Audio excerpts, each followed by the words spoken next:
Assalamualaikum warahmatullahi wabarakatuh. Waalaikumsalam warahmatullahi wabarakatuh. Jumpa kembali bersama kami di acara Wacana, wawasan kajian informasi untuk Anda. Ya, bersama Ustadz Zun Adam, Sarjana Agama MHI yang saat ini sudah hadir bersama kita. Kita akan mengkaji satu hadis untuk Anda semuanya, pemirsa. Assalamualaikum Ustadz. Waalaikumsalam warahmatullahi wabarakatuh, Mbak Ijam. Mohon izin maskernya bisa dibuka. Baik, pemirsa, di kesempatan edisi sore hari ini kita akan membahas satu hadis tentang bagaimana niat ikhlas dalam setiap perbuatan, ucapan, dan segala keadaan, baik terang-terangan maupun tersembunyi. Nah, Ustadz Zun Adam, saat ini kita akan coba kupas tentang hadis yang ke-6, yaitu hadisnya cukup panjang sebetulnya ya, yang diriwayatkan oleh Bukhari dan Muslim, yaitu dari Abi Ishaq Sa'ad bin Abi Waqqas radhiyallahu an, salah seorang sahabat terbaik yang dijamin masuk surga radhiyallahu an. Nah, bertanya kepada Rasulullah Muhammad SAW untuk bersedekah 2/3, kemudian setengahnya ya, setengah dari hartanya, tapi Nabi Muhammad SAW melarang hingga 1/3. Itu pun sudah cukup, kata Nabi begitu. Nah, kira-kira bisa dijelaskan maksudnya jumlah harta yang disedekahkan berapa kira Ustaz? Ini bertepatan, hadis tersebut bertepatan dengan kasus Haji Wada. Oke. Tetapi sahabat tersebut tidak bisa hadir karena kondisinya sakit, ya. Sa'ad bin Abi Waqqas, ya. Karena nggak bisa hadir itu, maka Nabi yang datang untuk menjenguk sakitnya itu. Nah, ada hal-hal penting dari pertemuan tersebut ketika Rasulullah menjenguk, ya. Sahabat tersebut bertanya kepada Rasulullah Sallallahu Alaihi Wasallam, mohon maaf ya Nabi, saya sakit, kondisi sakit saya sangat seperti ini, sehingga saya tidak bisa ikut. Kemudian ada yang dipertanyakan, saya banyak punya harta, tetapi ahli warisnya hanya anak perempuan saya satu-satunya, tidak ada lagi. Nah, apa boleh saya menyedekahkan harta saya itu 2/3? Nabi melarang, jangan. Bagaimana kalau separuh? Juga jangan. Sampai akhirnya 3/4. Sepertiga. Gitu. Sampai akhirnya as-sulus, 1/3. Lalu Nabi as-sulus, baiklah nggak apa-apa 1/3, was-sulusu kasir. Tetapi 1/3 itu pun sudah sangat banyak sekali. Jadi orang bersedekah itu tidak boleh lebih dari 1/3 harta. Sak loman-lomane wong, itu istilahnya nggih. Jadi sedermawan-dermawan orang, ukurannya adalah kalau dia masih punya keluarga, masih punya tanggungan, masih punya saudara, ya, maka jangan terlalu jangan terlalu boros dalam bersedekah. Jangan salah paham Mbak Ica. Yang dikatakan orang boros itu bukan hanya sekedar menghambur-hamburkan harta untuk hal-hal yang tidak baik. Bersedekah pun terlalu dihambur-hamburkan itu juga tidak boleh. Luar biasa. Jadi sudah ada takarannya. Iya, jadi sudah ada takarannya. Jadi melebihi 1/3 saja sudah tidak boleh. Sekarang zakat yang hukumnya wajib, berapa zakat itu coba? 2,5%. toh. Jadi dari seluruh harta yang dimiliki. Apalagi 1/3. Kan tentu sudah banyaknya luar biasa itu.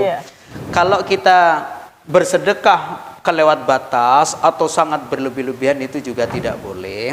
Dikhawatirkan nanti kasusnya seperti yang dialami oleh Aisyah, istri Nabi Shallallahu Alaihi Wasallam.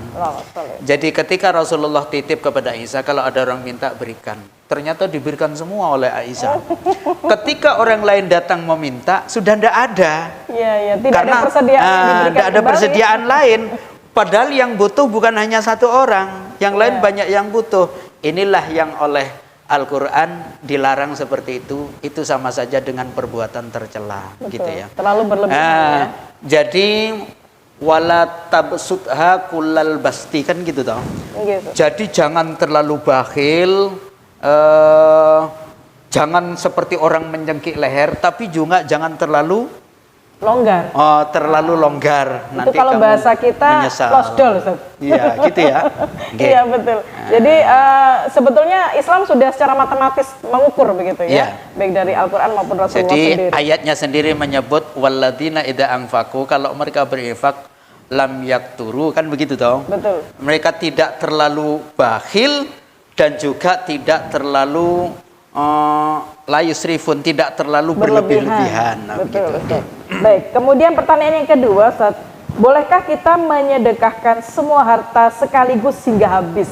Kan itu bisa saja terjadi begitu ketika dilakukan oleh orang yang sudah sepuh begitu ya kan, sudah tidak punya keinginan duniawi gitu, sudah mulai berzuhud dan hubungannya tidak baik dengan anak-anak keluarga dan saudara-saudaranya, sehingga merasa bahwa sudahlah saya punya harta, saya serahkan semuanya begitu. Oke. Ya kayaknya ada kasus seperti itu. Ya, kayaknya ada.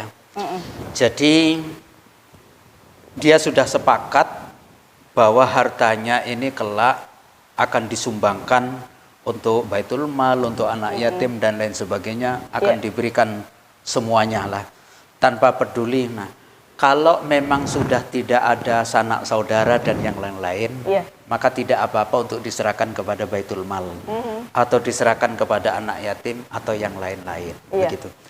Tapi kalau sekiranya masih ada saudara, masih ada anak cucu, ya, walaupun alasannya ya benci atau gimana, kan bisa saja orang tua musuhan sama anak gitu kan, bisa saja seperti itu. Asbabun urutnya begitu.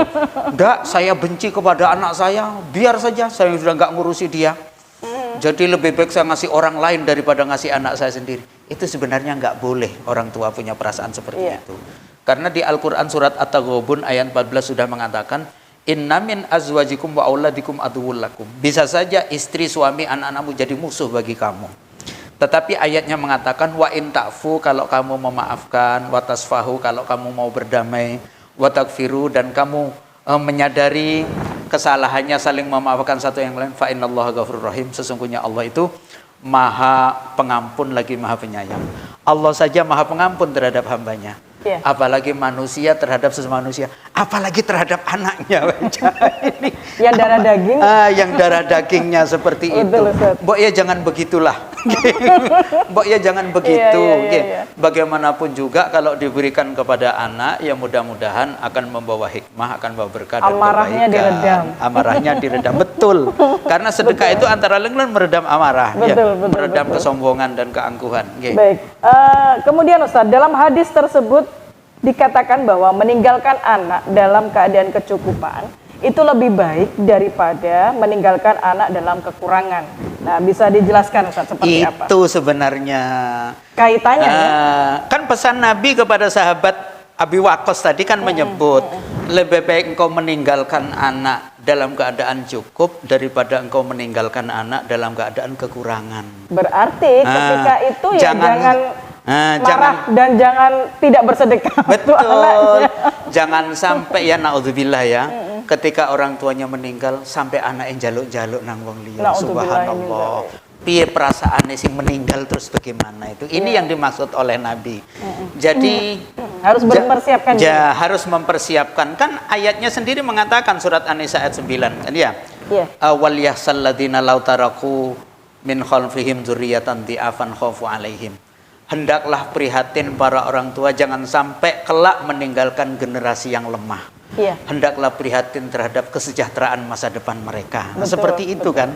Jadi itulah maksud pesan Nabi kepada Sa'ad bin Abi Waqqas tersebut.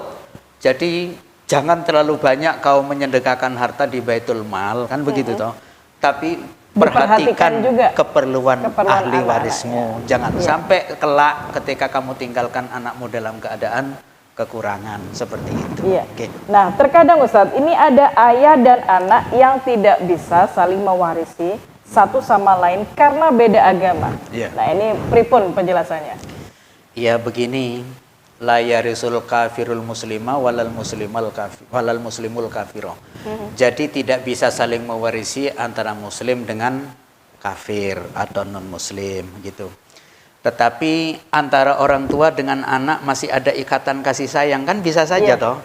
antara anak dan orang tua masih ada ikatan kasih sayang. Hanya mereka beda keyakinan, tapi satu sama lain saling menghormati. Siap. Ya, karena tidak ada istilah saling mewarisi dalam agama, maka kan bukan berarti tidak bisa memberi, tetap bisa memberi, tapi mungkin namanya bisa berupa hadiah, kan begitu toh. Bisa berupa hadiah, atau mungkin bisa berupa aku titipkan ini kepadamu. Intinya pemberian. Atau aku berikan ini kepadamu secara cuma-cuma. Kan berhak orang tuanya. Itu kan tergantung hak orang tuanya toh. Tetapi ada kalanya orang tua nggak mau memberi kepada anak. Kalau anaknya itu ya maaf ya, disalahgunakan Mbak Jang. Apa dia narkoba, apa disalahgunakan untuk bersenang-senang. Mungkin dipandang lebih bijak tidak memberikan begitu. Iya, karena mudorot, gitu loh. Jadi darul mafasid muqaddamun ala jalbil masoleh. Jadi menolak mudorot, menolak bahaya, akibat buruk itu lebih bagus daripada sekedar meraih maslahat seperti itu. Artinya membatasi memberikan anak, nanti kalau diberikan semua malah digunakan. Nah, seperti itu. Malah berbahaya nantinya. Ini ya kan? Dalam konteks karena memang beda keyakinan, gitu loh. Tapi kalau walaupun beda keyakinan, tapi satu sama lain masih saling menyayangi, masih saling saling menghormati, ya bisa dialihkan, walaupun bukan waris, bisa dialihkan hadiah atau pemberian biasa saja. Itu sebuah toleransi yang luar biasa. Sebuah toleransi yang sungguh sangat luar biasa. Itu solusinya. Iya, betul. Matur nuwun Ustaz. Demikianlah pemirsa kajian kita di kesempatan edisi petang hari ini, dan insya Allah kita akan jumpa di edisi Senin yang akan datang. Tetap di channel Mushola Rahmat di pukul 17.00.